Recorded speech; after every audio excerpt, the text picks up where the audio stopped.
Nos últimos meses, o topo da categoria dos meio pesados do UFC virou de cabeça para baixo.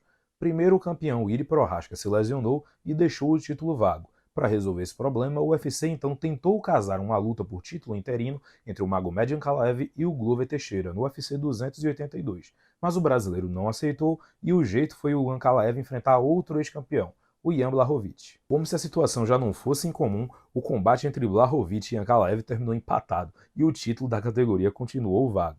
A coletiva após o evento, um Dana White muito chateado disse que nenhum dos dois havia sido agressivo bastante para se tornar dono de cinturão e resolveu casar Glover Teixeira versus Jamahal Hill como o title shot no UFC 283 no Brasil. Confesso que quando fiquei sabendo dessa luta não fiquei muito feliz. Eu não achava que o Jamahal Hill, apesar de ser muito agressivo e habilidoso, merecia estar nessa posição de se tornar campeão nesse momento da carreira. Ao mesmo tempo, apesar da diferença de idade, o Jamahal Hill com 31 e o Glover Teixeira com 43, eu achava que o casamento de estilos favorecia o brasileiro, muito mais experiente e melhor na luta agarrada. No entanto, toda vez que temos um cara dessa idade lutando no topo da sua categoria, nós nunca sabemos quando os primeiros sinais de desaceleração podem chegar, principalmente quando estamos falando de um lutador com a rodagem muito grande, como é o caso do Glover.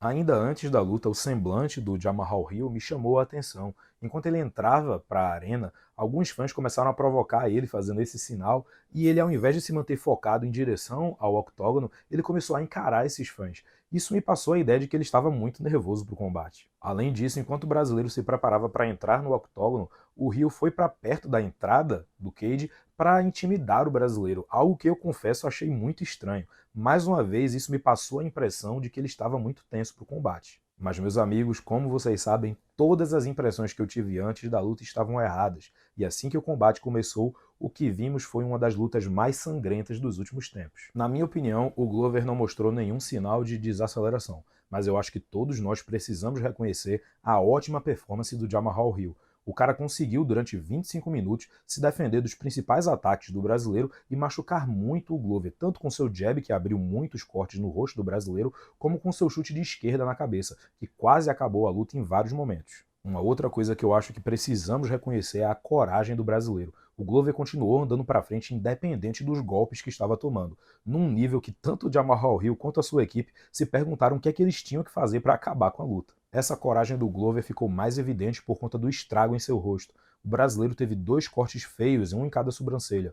Um deles, inclusive, dava para ver o osso. Os cortes sangraram tanto que, num determinado momento, eu achei que o médico fosse parar a luta. Para vocês terem noção, a equipe de transmissão americana, formada por John Anik, Daniel Cormier e Paul Felder, disse que num determinado momento do combate, o sangue do Glover chegou a pingar neles, sujando não só as roupas, mas também as anotações que eles estavam carregando. De alguma forma, o combate durou os 5 rounds, e ao final dos 25 minutos, o Jamahal Hill foi anunciado vencedor e novo campeão da categoria. Todos os juízes marcaram 50-44 para o americano. Dessa forma, o Jamahal Hill se tornou o primeiro campeão da história do UFC a entrar na organização via Dana White Contender Series. Em entrevista pós-luta, muito emocionado, ele refletiu com o Daniel Cormier a dificuldade que foi chegar naquele momento, num discurso muito parecido com o do Leon Edwards de alguns meses atrás.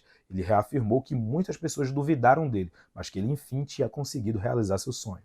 Já o Glover deu uma entrevista pós-luta para uma arena quase vazia, dizendo inclusive que se achava duro demais para o próprio bem e que iria se aposentar do MMA. Ele se disse inclusive honrado por se aposentar no mesmo dia que o Mauricio Shogun e falou também que vai dirigir suas atenções para o Alex Poatan, acreditando que o brasileiro vai manter o título nos médios e na sequência vai subir de categoria para se tornar campeão dos meio pesados também. Então é isso, pessoal. O que é que vocês acharam desse final de carreira do Glover Teixeira e também da atuação do Jamahal Hill? Coloquem nos comentários a opinião de vocês que eu quero muito ler. Cliquem em gostei, isso me ajuda bastante e por favor não deixem de se inscrever no canal. Tem uma série de vídeos aqui que eu tenho certeza que vocês vão gostar.